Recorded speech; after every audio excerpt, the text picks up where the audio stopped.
Welcome to Conversations with Barbara. I'm Barbara Kanellopoulos. My guest today is Donna Wald, who is president of the Cape Cod Grandmothers Against Gun Violence. And we are heartbroken, as I'm sure you viewers are as well, to know that just a few days ago in Texas, another mass shooting. And so I'll turn to you. Welcome to the program, Donna. And my question is, what everyone is thinking, is there going to be no end of this awful carnage in this country? We are hopeful that there will be a reduction in gun violence if we choose to enact the proper legislation. In this country, we have 450 million guns. How could anyone in their right mind assume that with that much firepower, you do not need lethal firepower, you do not need a stiff set of regulations? I would personally suggest a comprehensive national background check, which means at all points of purchase. That means you can't sell at gun shows anymore. You can't sell anywhere without getting a background check. That lets us know who's got the guns. I would also suggest the assault weapons ban, which would outlaw these weapons that are the favorite weapon of mass shooters, as we have seen. Yes. They don't belong in civilian hands. Even police officers and the military will tell you that. These simply have to go. This is not a hunting weapon. This is not even a really good self-defense weapon. And most Americans, I think 80%, agree with that. A large percentage of Americans agree with a fair amount of gun safety and gun violence prevention measures. I would also recommend a national safe storage law, which is when you own a firearm, you store it properly in your house away from the ammunition, secured, so that we can't have accidents, we can't have gun thefts, we can't have impulsive suicides, all these things. And last but not least, a national red flag law, which would help people spot people that are a danger to themselves or others, and have a court procedure, due process, whereby a gun can be taken away in those instances. So let's talk now about your organization, the Grandmothers Against Gun Violence. And I understand that you have recently partnered with another grandparents. Tell us first about Grandmothers and then this new alliance. Okay, Grandmothers Against Gun Violence, Cape Cod, has been here since the Sandy Hook shootings. That's 10 years. We're coming up on our 10-year anniversary. It's a 501c3 corporation dedicated to educating and advocating for safe gun laws and gun violence prevention measures. We meet 9 times out of the year. We rally at the Hyannis Rotary 9 months out of the year. We speaking engagements. We exhibit out. We have a gun safety campaign, which is called You Can Save a Life, which we distribute at police stations and whenever we exhibit. And this year, I'm proud to say we're going to have a gun lock giveaway in August, where we give away gun locks at 2 police stations. Explain what you mean by a gun lock. Well, a gun lock is a way to lock your gun. It's a security device, so that if you have a child roaming the house and your gun is out, which in this state it shouldn't be, by the way, you can actually lock it through the barrel and chamber so that nothing can happen there. We've had incidents too where children have got hold of a gun and pulled the trigger. Oh, in this state, we do have a safe storage law, which means that should not be happening ever. Right. And I understand something's coming up on Mother's Day. That is an occasion for, is there a standout for the grandmothers on Mother's Day? Yeah, we always stand out on the 14th. So our standout is the 14th on Mother's Day. And it's to honor the mothers that work for gun violence prevention, the mothers who are survivors of their children's death, and the mothers who have died from gun violence. Yes, yes. And oh yes, and now about this grandparents. Tell us about this. Okay, well, we met up, it was kind of before the COVID. We started talking to another group of grandmothers in Kansas City, and they have since changed their name to Grandparents for Gun Safety, but their president and founder, Judy Sherry, and myself decided that, and this was a long time ago, but anyway, we decided that a national voice is what is needed now, because the only way we're going to get out of this is with national legislation. Yes, yes. So we decided to found Grandparents Uniting for Gun Safety, and we encourage you all to go there. It's grandparentsunitingforgunsafety.org. We made a beautiful website where we educate people, but we're very proud of this organization because it's a national digital advocacy network, and what that means is we don't meet, we don't have rallies, all we do is advocate. And we have a partner network of other gun violence prevention groups, which will give us measures to advocate. So in other words, if you sign up, we will give you ways to advocate. We will give you senators to call, representatives to call. We will give you advocacy measures of other groups. It's a sheer way to have your voice heard because we're convinced now that's the only way. You know, that's so important. Because, like so many of us, we feel powerless. What can we do? Because we're not close to centers of power.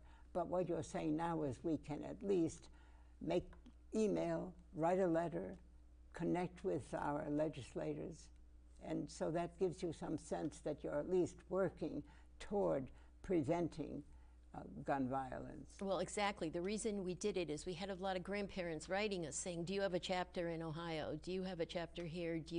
So we thought there is a need out there. And we also thought that sometimes people in that age bracket, there's a limited amount of things they can do.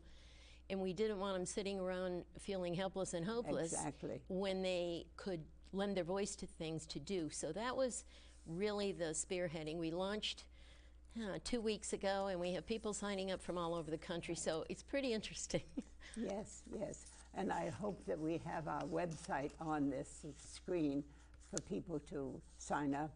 There is a place on the website where they can sign up and begin to take some actions. There is. We have a little thing up in the right-hand side of the website that says, add your voice.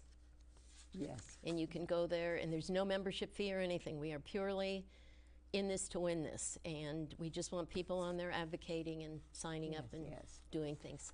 And now, there's a lot of misinformation out there. Certainly those people who are supporting or against any kind of gun legislation are sending out messages that are really false. So let's look at some of these myths, some of the statements that have been carefully scripted by the gun lobby to make us think that we should not have any safety laws. What are some of those myths?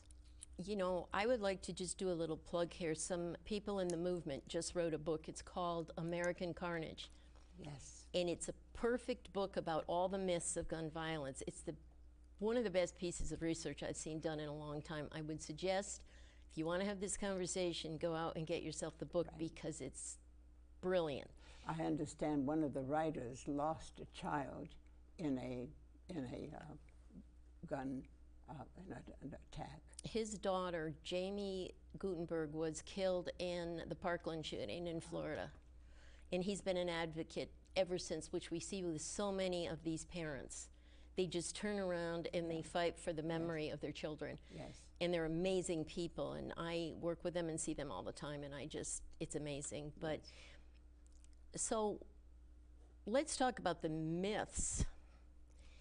And let's remember, sometimes myths come from years ago and places we don't know and whatever, but most of these myths that you hear about why we can't change the gun violence problem were well-crafted myths by the NRA starting in about 1970 when it went from a hunting fishing organization. It realized very quickly that it could radicalize a base and sell weapons through that radicalization of its base.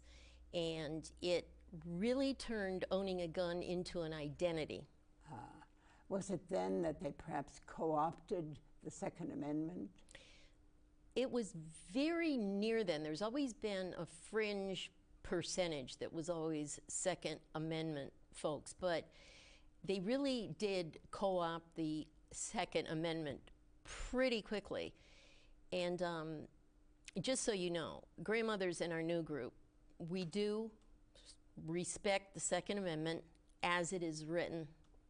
And as it is written is a very important word, because it is not a blanket amendment to carry any gun you want, anywhere you want, anytime you want, whatever.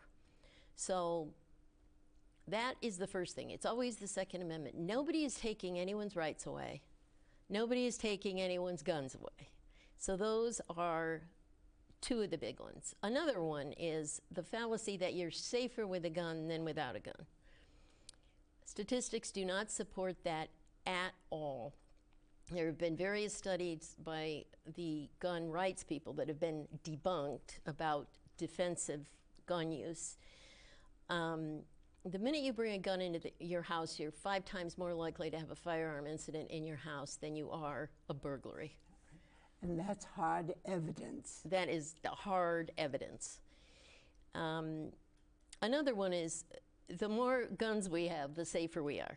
Well, I don't even need to address that, because if you look at what's happening, is anybody safe? I don't think so.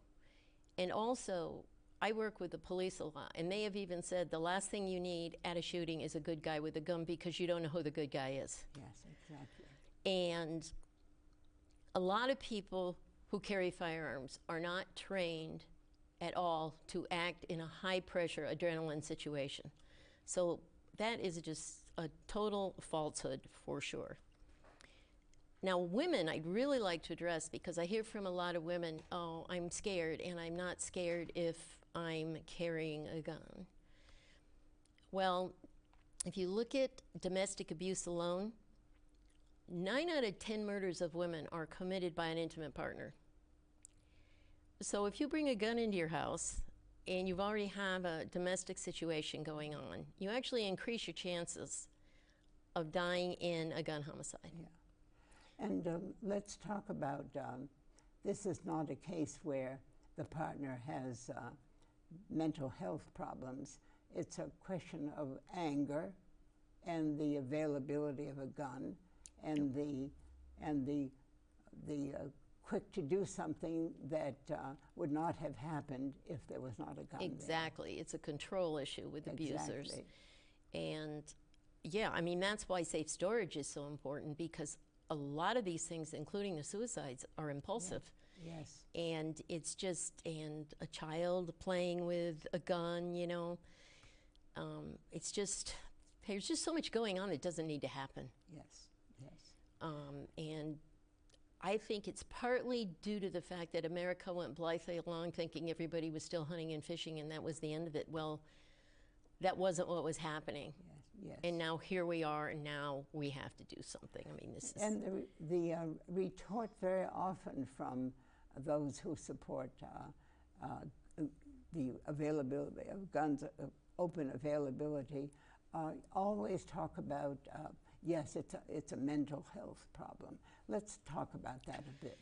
Okay, well, the last myth is this making excuses for every shooting and every weapon. It is true that some of these issues are mental health issues, but I would like to say that other countries in the world have the same mental health issue rate we have, and you don't see them mowing down their population at the shopping mall. Right. I really feel that and we do a terrible job with mental health, don't get me wrong. We do a terrible job here, and we have to get better at that.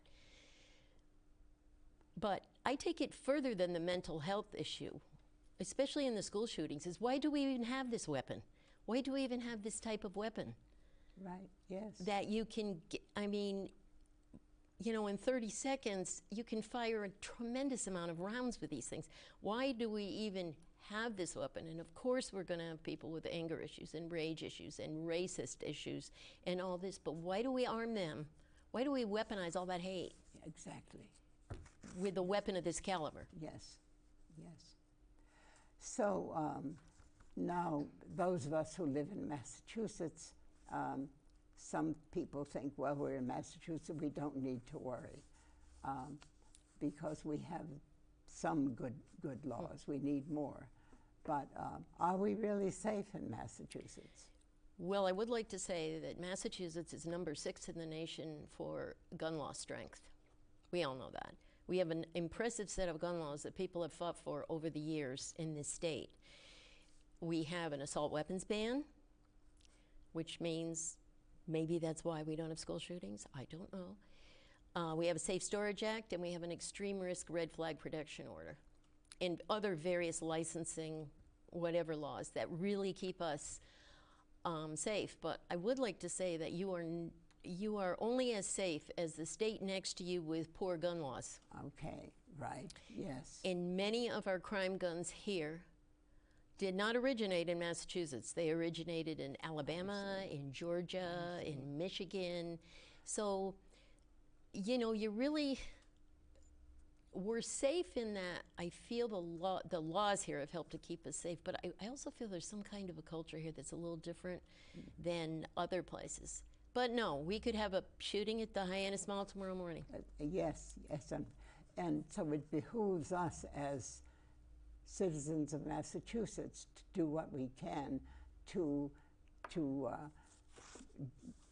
write letters, to email, to keep our local reps, keep their feet to the fire, and make sure that they are promoting safe gun laws. Exactly, and one thing I'd like to say here is right now there is a listening tour going on around the state to hear about gun law issues. I think they're doing 8 or 9 towns. I went to the first one at the community college, and they are looking at an omnibus gun bill, which means there would be a number of measures regarding guns and community intervention and all the good things that we want to have done. And they're taking the temperature on that right now. And one thing we're really bad at, and I'm going to say it, you should be calling your representatives and senators and saying in this omnibus gun bill you want to see ghost guns and 3D guns outlawed in the state of Massachusetts. Right now, that's our biggest hole. There are other states that have those laws, and I am ashamed that we do not have a ghost gun 3D bill. But I'm thinking it's going to go in the omnibus bill. But this is something you can do tomorrow. Pick up the phone and say, I want to see 3D printed guns and the ghost gun bill in that omnibus bill, and I want to see some gun legislation. Right.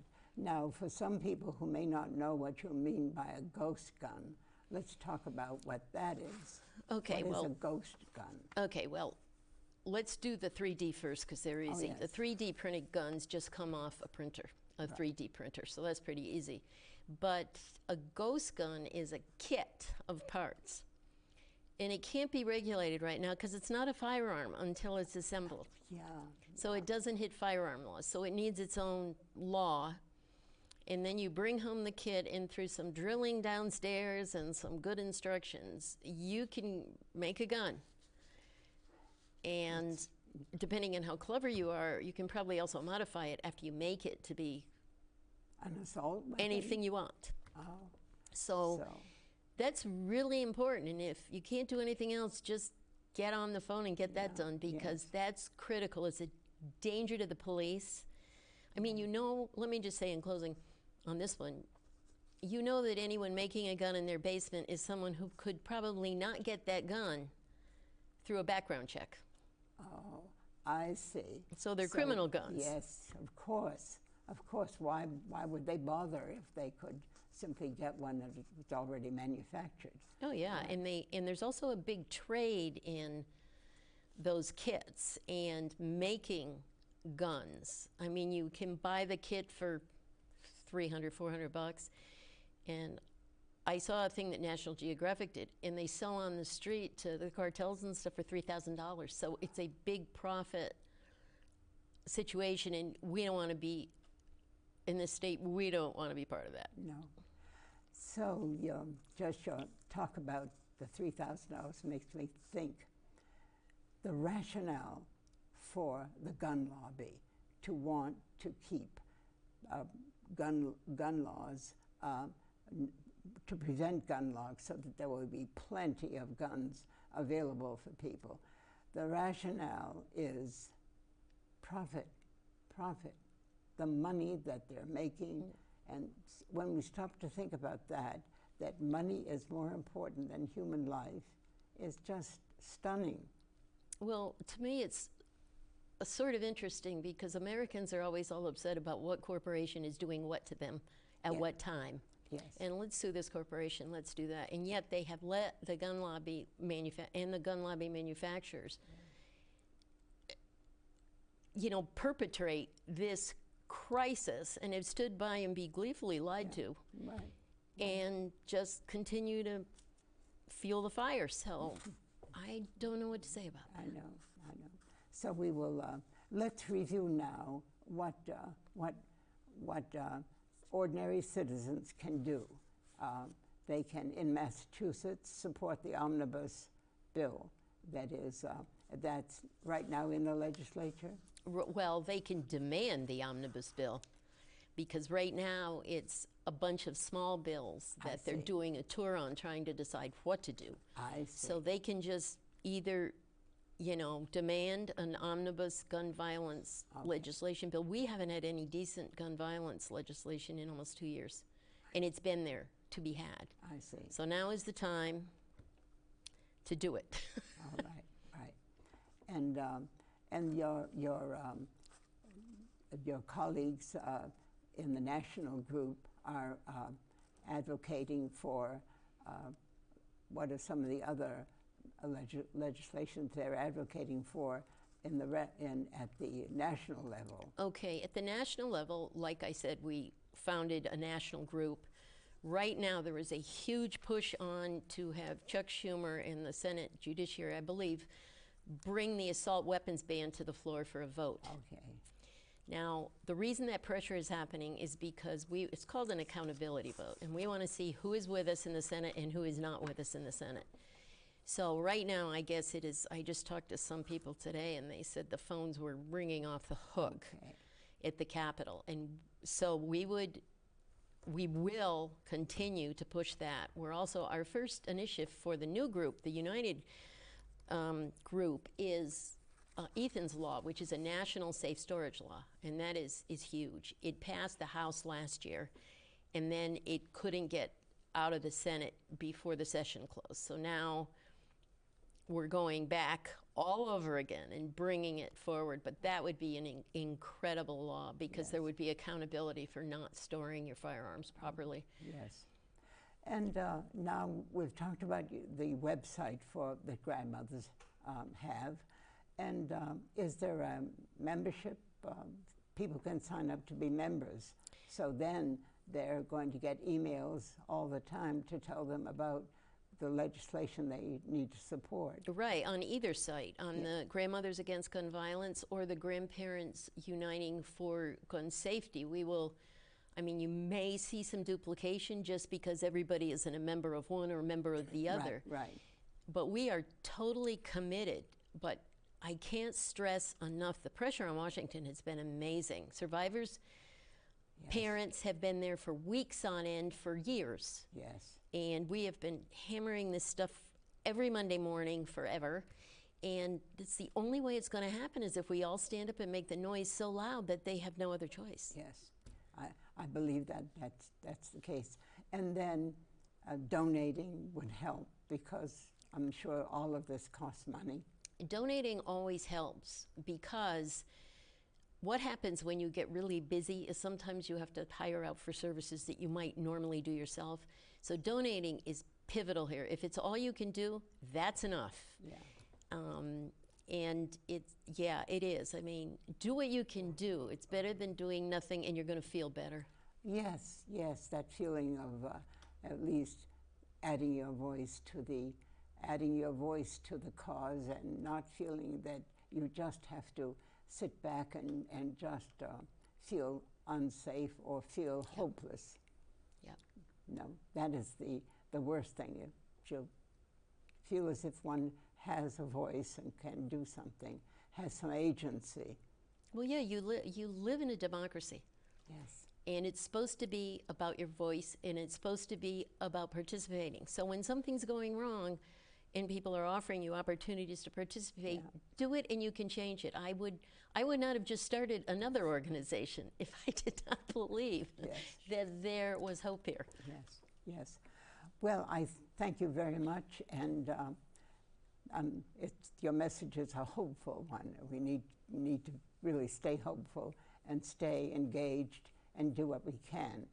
And so thank you very much for being with us. Well, thank you for having us. It's so encouraging when, you know, somebody says, oh, why don't you come speak with us or speak to our membership or whatever, because every word we put out there has a meaning. Yeah, it does. It's very, very much so.